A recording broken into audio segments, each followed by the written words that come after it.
Hi everyone, Patrick here, and today I'm coming to you from the Seiser Alm in the Dolomites, a hotspot for photographers and for hikers, and I will tell you more about it at the end of the video.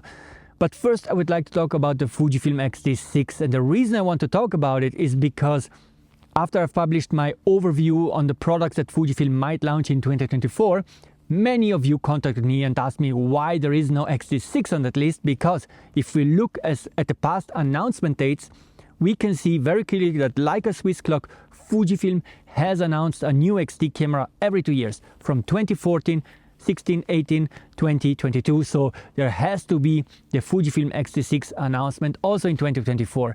Now I will tell you what I think about this list, but first, take 2 seconds time to subscribe. There is a button on here, click it and join this channel. So Fujifilm has released a new X-T camera, has announced a new X-T camera every 2 years. But there is a flaw in this kind of thinking, because you don't have to think at years, but you have to think at months. For example, the X-T4 was announced in February 2020 and the X-T5 in November 2022. So if you look at the years, it looks like 2 years, but if you look at the months, it's 33 months, so almost 3 years that passed between one X-T camera and the other. So if we adjust the list and look at the months, then we can see that Fujifilm needed an average of 30 months between one camera announcement, X-T camera announcement, and the other. So this 2.5 years more or less, with the longest one being 33 months, almost 3 years, and the shortest one being 26 months. If Fujifilm would keep the average that they had until now, this would mean the X-T6 would be announced in May 2025. If they would go for the longest option, then in August 2025. If instead for the shortest option, then January 2025. Now I know you noticed that between the X-T3 and X-T4 only 70 months passed between these two announcements. But I deliberately ignored this refresh rate because it was really exceptional, and I'll tell you why. Because this refresh came after the failure of the Fujifilm X-H1, which was supposed to become Fuji's new hybrid flagship camera, okay? So the X-H1 failed and Fujifilm had to kind of rethink how they're going to continue with that line. And so they put everything on ice and never cancelled it. They just needed more time to figure out how to differentiate it better from the X-T line. But during that time, Fujifilm still needed another flagship camera with the new 26 megapixel sensor, with the new X processor, with IBIS.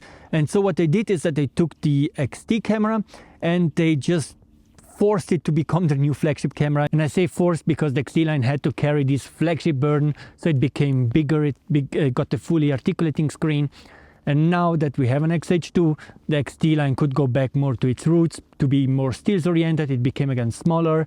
It has a 3-way tilt screen. And I hope this explains kind of why I ignored this short refresh rate between the X-T3 and X-T4. And I believe that will simply never happen again, because the X-H2 is here and it works and it's a nice camera, and the X-T line can go its own path from now on. So that's it as far as X-T6 goes. Now to the Seiser Alm very quickly. This is the largest high altitude meadow in Europe. We are at 2000 meters more or less. This is an ideal place for simply everybody who loves mountains. In winter, this is a skiing area. In summer, this is a wonderful hiking area for every taste, because you have this large meadow that is rather flat, just like gently up and down hill, so easy to walk, and there are lots of huts where you can grab some food. And also you can hike up to the Dolomites if you want, so make some tougher hikes. I made one this summer starting from the Seiser Alm, and then we went up to the Schlernhaus, and I brought you there when I gave you the rumor about the next film simulation. So if you're interested, check out that video too. As far as reaching the Seiser Alm, that's also very easy. There are 2 cableways that come up.